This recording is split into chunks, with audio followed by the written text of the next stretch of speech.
Hello friends, welcome to my channel study for you. So guys, जैसा कि आज जो आपका रेलवे एनटीपीसी का जो है 5 जनवरी का प्रथम पाली का एग्ज़ाम हो गया दोस्तों, जिसका जो है मैं आपको बिल्कुल 100% एक्यूरेट आंसर के साथ जो है इस वीडियो में बताऊंगा। तो देख लेते हैं कि किस प्रकार के जो है आज आपके 5 जनवरी के प्रथम पाली के एग्ज़ाम में जो है प्रश्न पूछे गए हैं।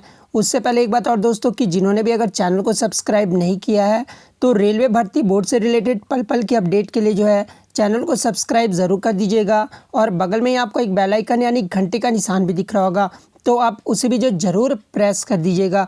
तो चलिए वीडियो को स्टार्ट करते हैं। पहला क्वेश्चन आया था दोस्तों कि वर्धा योजना जो ये किसने शुरू की थी। तो देखिए, वर्धा योजना की जो शुरुआत है ये राष्ट्रपिता महात्मा गांधी के द्वारा जो है शुरुआत की गई थी। तो महात्मा गांधी जो आपका यहाँ पे करेक्ट आंसर हो जाता। बात कर ले वर्धा योजना की शुरुआत कब की गई थी, तो 1937 ईस्वी में किया गया था और ये जो है वर्धा नामक स्थान पर हुआ था। तो ये भी आपको याद रखना है। और इसमें जो है शिक्षा के माध्यम में जो है हस्त उत्पादन कार्यों को जो है महत्व दिया गया था। तो ये फैक्ट भी आपको याद रखना है। नेक्स्ट क्वेश्चन आपका यहाँ पर आया था दोस्तों कि नीति निर्देशक तत्व में जो है अंतर्राष्ट्रीय शांति और सुरक्षा की अभिवृद्धि जो है ये किस अनुच्छेद में वर्णित है। तो देखिए, नीति निर्देशक तत्व जो आते हैं ये अनुच्छेद 36 से 51 तक आते हैं, ठीक है। और इसमें पूछा गया था कि अंतर्राष्ट्रीय शांति और सुरक्षा में अभिवृद्धि जो है ये किस अनुच्छेद में वर्णित है। तो देखिए, ये जो है अनुच्छेद 51 में वर्णित है। तो अनुच्छेद 51 जो आपका यहाँ पे करेक्ट आंसर हो जाता। बात कर ले नीति निर्देशक तत्व जो है ये किस भाग में वर्णित है, तो ये भी आपको याद रखना। भाग 4 में जो है इसका वर्णन किया गया भारतीय संविधान के भाग 4 में। और अनुच्छेद 36 से 51 तक जो है राज्य के नीति निर्देशक तत्व जो है वो शामिल किए गए हैं। तो ये फैक्ट भी आपको याद रखना है। और यदि आगे के शिफ्ट में आपसे पूछा जाए कि नीति निर्देशक तत्व को जो है किस संविधान से लिया गया, किस देश के संविधान से, तो ये आयरलैंड देश के संविधान से लिया गया है, ठीक है। तो ये भी आपको याद रखना है। नेक्स्ट क्वेश्चन आपका यहाँ पर आया था दोस्तों कि नए राज्यों का निर्माण जो है ये किस अनुच्छेद के तहत होता है। तो देखिए, नए राज्यों का जो निर्माण होता है, जैसे कोई बड़े राज्य हैं उनसे हटकर जो अलग होकर एक नया राज्य का निर्माण होता है वो जो अनुच्छेद 3 के तहत किया जाता है। तो अनुच्छेद 3 जो आपका यहाँ पे करेक्ट आंसर हो जाता। बात कर ले अनुच्छेद 1 में क्या वर्णित है। तो देखिए, अनुच्छेद 1 में जो है संघ का नाम और राज्य क्षेत्र जो है वर्णित है। तो ये भी आपको याद रखना है। नेक्स्ट क्वेश्चन आपका आया था दोस्तों कि सुनहरी क्रांति यानी गोल्डन रेवोल्यूशन जो है ये किससे संबंधित है। तो देखिए, सुनहरी क्रांति जो है ये बागवानी उत्पादन से संबंधित है, जिसमें आपका विशेषकर जो है फल और सब्जी आ जाते हैं, ठीक है। तो बागवानी उत्पादन जो आपका यहाँ पे करेक्ट आंसर हो जाएगा। और इसे जो है शहद उत्पादन में भी जोड़ा जाता है, ठीक है। तो ये भी आपको याद रखना है। और भी अन्य रिवॉल्यूशन है जहाँ से आपके प्रश्न पूछे जाते। हो सकता है आगे के शिफ्ट में आपसे पूछ दिया जाए कि हरित क्रांति जो है ये किससे संबंधित है। तो ये खाद्यान्न उत्पादन, जिसमें गेहूं और धान की पैदावार में जो है वृद्धि हुई थी, ठीक है। तो ग्रीन रेवोल्यूशन किससे संबंधित है, तो खाद्यान्न उत्पादन से संबंधित है। श्वेत क्रांति जो ये किससे संबंधित है, तो दुग्ध उत्पादन से संबंधित है। तो ये भी आपको याद रखना है। पीली क्रांति यानी येलो रिवॉल्यूशन जो है ये किससे संबंधित है, तो ये जो है तेलों और तिलहन फसल में के उत्पादन से संबंधित है। तो ये भी आपको याद रखना है। नीली क्रांति ब्लू रिवॉल्यूशन जो है ये किससे संबंधित है, तो ये मत्स्य उत्पादन में वृद्धि से संबंधित है। नेक्स्ट आपका गुलाबी रिवॉल्यूशन भी पूछा जाता है। तो पिंक रिवॉल्यूशन जो है ये किससे संबंधित है, तो ये जो है प्याज और झींगा मछली के उत्पादन से संबंधित है। और यदि अगर आगे के शिफ्ट में आपका एग्ज़ाम है तो आप जो कमेंट करके ज़रूर बताइएगा कि ब्लैक रिवॉल्यूशन जो है ये किससे संबंधित है। ये जो आपको कमेंट करके जवाब देना है। नेक्स्ट क्वेश्चन आपका था दोस्तों कि भारत की जो है 5वीं सबसे बड़ी नदी कौन सी है। तो देखिए, भारत की जो 5वीं सबसे बड़ी नदी है ये नर्मदा नदी है। तो नर्मदा नदी जो आपका यहाँ पे करेक्ट आंसर हो जाएगा। और भारत की सबसे बड़ी नदी अगर पूछा जाए तो फिर गंगा जो आपका यहाँ पे करेक्ट आंसर हो जाएगा। नेक्स्ट क्वेश्चन आपका यहाँ पर आया था दोस्तों कि ऐसा यूनिट पूछा गया था थर्मोडायनेमिक्स टेम्परेचर का, ठीक है। तो देखिए, टेम्परेचर का जो ऐसा यूनिट होता है वो केल्विन होता है। तो केल्विन जो आपका यहाँ पे करेक्ट आंसर हो जाएगा। ये बहुत ही इजी क्वेश्चन आया था आपका यहाँ पे। नेक्स्ट आपका आया था कि ट्रांजिस्टर जो ये किस पीढ़ी के कंप्यूटर में प्रयोग किया जाता है। तो देखिए, ये जो ट्रांजिस्टर था ये द्वितीय पीढ़ी के कंप्यूटर में प्रयोग किया जाता था। तो द्वितीय पीढ़ी जो है आपका यहाँ पे करेक्ट आंसर हो जाता। आगे और इम्पॉर्टेंट पीढ़ियों के बारे में आप जान लीजिए जहाँ से आपके प्रश्न पूछे जा सकते हैं। तो प्रथम पीढ़ी में जो है वैक्यूम ट्यूब का जो है यूज़ किया जाता था, ठीक है, तो ये भी आपको याद रखना है। द्वितीय पीढ़ी में जो है ट्रांजिस्टर का यूज़ किया जाता था। तीसरी पीढ़ी में जो है इंटीग्रेटेड सर्किट यानी ICS का जो है प्रयोग किया जाता था, तो ये भी आपको याद रखना है। नेक्स्ट क्वेश्चन आपका है था दोस्तों कि प्राथमिक विद्यालयों में जो है मध्यमा भोजन योजना शुरू करने वाला भारत का पहला राज्य कौन सा है। तो देखिए प्राथमिक विद्यालयों में जो मिड डे मील, जिसको आप मिड डे मील के नाम से जानते हैं, उसको शुरुआत करने वाला जो भारत का पहला राज्य था वो तमिलनाडु था। तो तमिलनाडु जो आपका यहाँ पे करेक्ट आंसर हो जाएगा। सेकंड राज्य की बात कर लें तो वो गुजरात था। कब इसने जो है शुरुआत की थी, तो 1884 में जो है ये गुजरात राज्य ने जो है शुरुआत किया था। और पूरे देश में जो है इस योजना की जो शुरुआत है वो 1995 में हुई थी, तो ये भी आपको याद रखना है। नेक्स्ट क्वेश्चन आपका यहाँ पर आया था दोस्तों कि 2019 का जो WWF वर्ल्ड चैम्पियनशिप हुआ था उसमें वुमेन सिंगल्स की खिताब कौन जीती थी, ठीक है।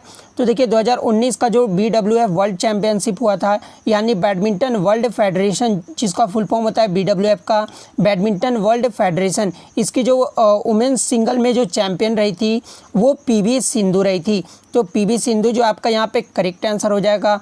बात कर ले 2019 का जो है BWF कहाँ पर हुआ था, तो ये स्विट्ज़रलैंड में आयोजित किया गया था, तो ये भी आपको याद रखना है। और रनर अप जो रही थी वो नाजोमी ओकुहारा रही थी, जो कि जापान की खिलाड़ी है, तो ये भी आपको याद रखना है। नेक्स्ट क्वेश्चन आपका यहाँ पर आया था दोस्तों कि रॉयल डांस ऑफ लद्दाख ये जो है किस नृत्य को कहा जाता है।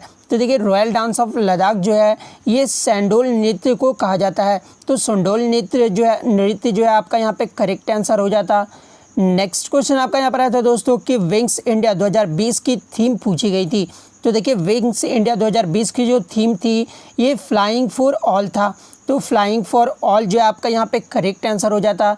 बात कर ले विंग्स इंडिया जो है 2020 में कहाँ पर आयोजित किया गया था, तो ये हैदराबाद का जो है बेगुम्पेटन एयरपोर्ट में जो है ये आयोजित किया गया था, तो ये भी आपको याद रखना है। और कब से कब तक आयोजित किया गया था, तो 12 से 15 मार्च तक जो है ये आपका विंग्स इंडिया आयोजित किया गया था।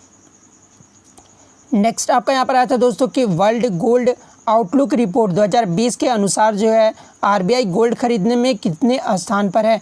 तो देखिए RBI जो है गोल्ड खरीदने में 2020 में जो अनुसार रैंकिंग पे है वो 6वें रैंकिंग पे है, तो 6वां जो है आपका यहाँ पे करेक्ट आंसर हो जाता। बात कर ले भारतीय रिजर्व बैंक के पास जो है वर्तमान में कितने टन सोना है, तो 625.2 टन सोना है, ठीक है, तो ये भी आपको याद रखना है। टोटल जो है भारत के पास अभी रिजर्व बैंक के पास जो है वर्तमान में 625 टन सोना है। और अन्य 5 देश जो भारत से ऊपर हैं, तो पहला तो आपका चीन हो गया, दूसरा आपका रसिया हो गया, तीसरा आपका कजाकिस्तान हो गया, चौथा आपका तुर्की हो गया और 5वां जो है वो पोलैंड है और 6ठे नंबर पे जो आपका भारत है जो कि 6ठे स्थान पर है। नेक्स्ट क्वेश्चन आपका यहाँ पर आया था दोस्तों कि बिदर और यादगीर जो है ये शहर किस राज्य में स्थित है। तो देखिए ये जो बिदर और यादगीर शहर हैं ये कर्नाटक राज्य में स्थित है, तो कर्नाटक जो आपका यहाँ पे करेक्ट आंसर हो जाता। नेक्स्ट क्वेश्चन आपका आया था दोस्तों कि रानी की वाव जो है ये किस नदी के किनारे है। तो देखिए रानी की वाव जो है ये गुजरात राज्य के पाटन ज़िले में स्थित है, ठीक है, और ये किस नदी के किनारे स्थित है, तो ये सरस्वती नदी के किनारे स्थित है, तो सरस्वती नदी जो है आपका यहाँ पे करेक्ट आंसर हो जाएगा। आगे के शिफ्ट में अगर आपसे पूछा जाए कि रानी की वाव जो ये किस राज्य में है, तो ये गुजरात राज्य में है, ठीक है, और ये जो एक बावड़ी है, ठीक है, तो ये भी आपको याद रखना है। और इसे जो है जुलाई 2018 में RBI द्वारा 100 रुपये के नोट पर जो है चित्रित किया गया है।